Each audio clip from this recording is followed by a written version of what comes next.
modelo político-económico imperante en mi país, este modelo de protección de inversiones continúa vigente. Y mi país afronta una enorme cantidad de demandas ante los tribunales arbitrales del CIADI. Este es un dato importante.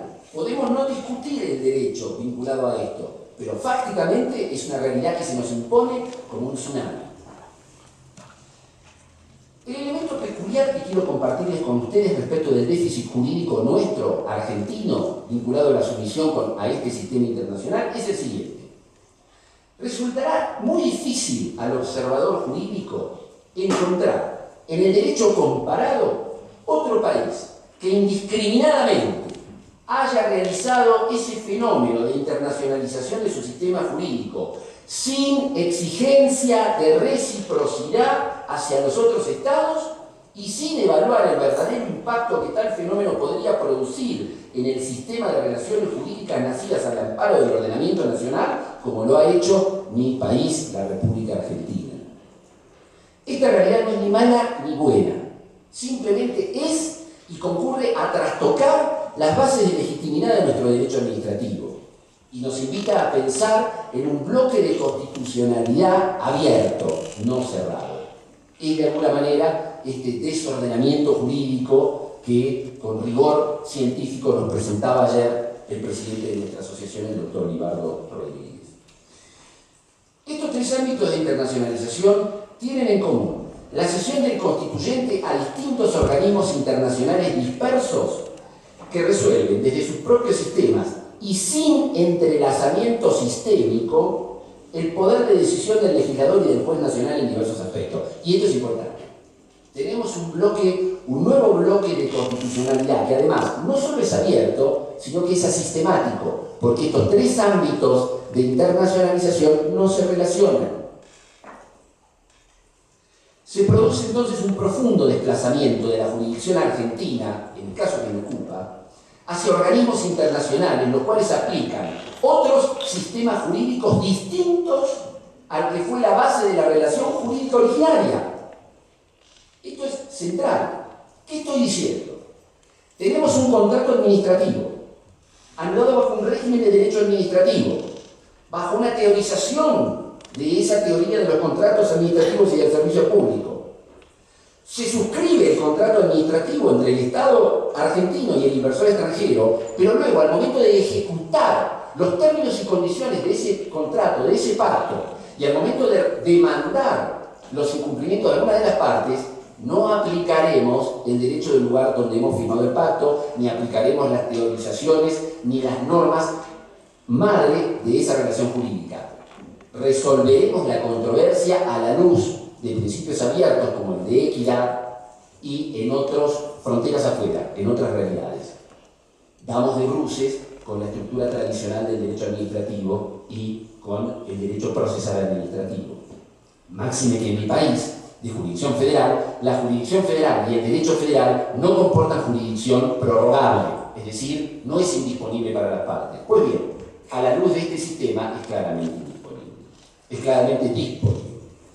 Bien, llegados hasta aquí y tratando de administrar estos 5 minutos, quiero compartir algunas de las notas características de esta fenomenología de la internacionalización, pero desde fuera del derecho. Quiero decirles, nosotros hemos visto que hasta no hace mucho tiempo atrás, la estructuración del Estado y de sus relaciones jurídicas presentaban, entre otras, las siguientes notas distintivas.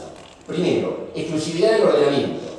Los sujetos, todos, formábamos parte de un ordenamiento que poseía carácter exclusivo. Segundo, estadocentrismo. Es decir, en el centro se encontraba el Estado, la administración como vicaria de los intereses generales, como depositaria primera y última de decir qué es y qué no es el interés público. Tercero, predeterminación legal. El principio de legalidad que ayer nos ilustraba el profesor Libardo.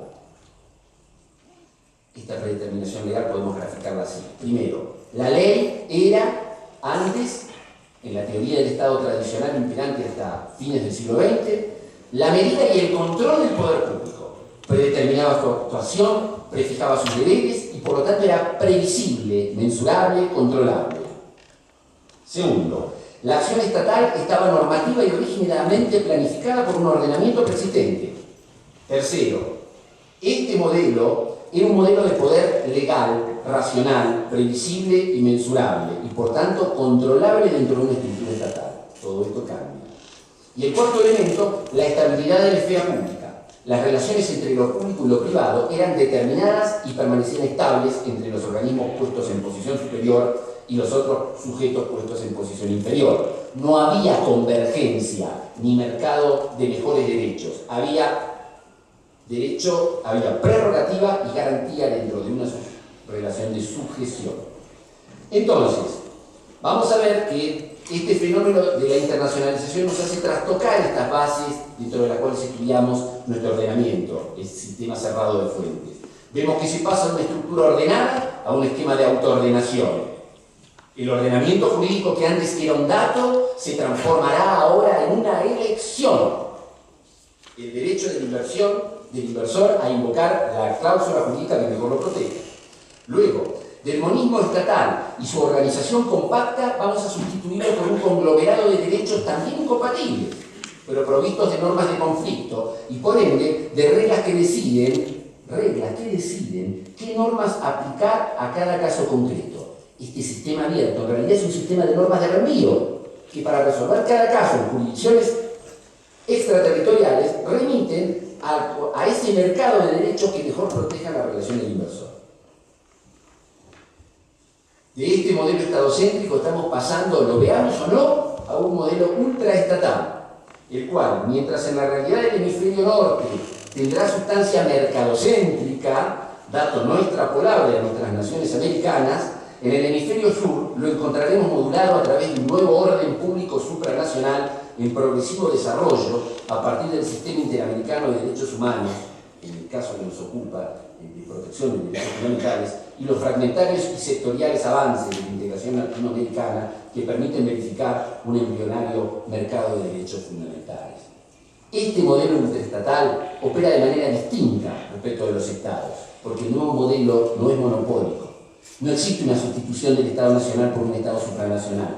No encontramos un global government, aunque exista un global governance. Y allí que vamos a verificar esa ruptura que nos graficaba Sabino Cassese durante el siglo XX del paradigma de the state as unit, el cual dejará de imponerse bajo fórmulas rígidas, determinando la pérdida de completitud, sistematicidad y unicidad de los ordenamientos jurídicos nacionales. Entonces, para concluir, y sin ánimo de sobreabundar, los dejo con dudas. Creo necesario invitar a debatir estas novedades que nos presenta la internacionalización, centradas a partir del impacto de este nuevo orden público americano, a partir de la transformación de los ordenamientos internos y la alteración de su sistema tradicional de fuentes solo contenidas en el texto constitucional nacional. Creo necesario invitar a analizar cómo es que este fenómeno va impactando sobre las categorías propias de nuestros derechos administrativos, determinando la reconfiguración de los principios y las reglas del procedimiento y del proceso judicial contencioso administrativo. Y por todo ello, creo en la importancia de reparar nuestra nueva legitimidad, advirtiendo la presencia de una fuente supranacional de nuestro ordenamiento que concurre a modularlo, a reconfigurar sus bases y a estructurar tanto el sistema de derechos cuanto el sistema de poder. Es importante pensar la novedad, es importante pensar este nuevo contexto fenomenológico en el cual nos encontramos, porque si no lo hacemos, ¿qué sucede? Me despido tratando de responderles esto, haciendo mía una admonición de Jürgen Habermas. Decía, en cuanto se evaporase la sustancia normativa, en cuanto, por ejemplo, quienes recurren a los tribunales ya no tuviesen la sensación de que cuentan con la posibilidad de recibir justicia de ellos, en cuanto los electores ya no creyesen poder influir con sus votos sobre la política del gobierno, el derecho se habrá convertido en un instrumento de control del comportamiento, y la decisión democrática mayoritaria se habría convertido en un espectáculo de engaños y autoengaños, carente de consecuencia. Creo, siguiendo ese pensamiento, que los operadores jurídicos latinoamericanos del siglo XXI tenemos ante nosotros un proceso de reconstrucción de las fuentes de nuestros ordenamientos y la obligación, ante todo, de pensar la novedad. Nada más, muchísimas gracias a todos.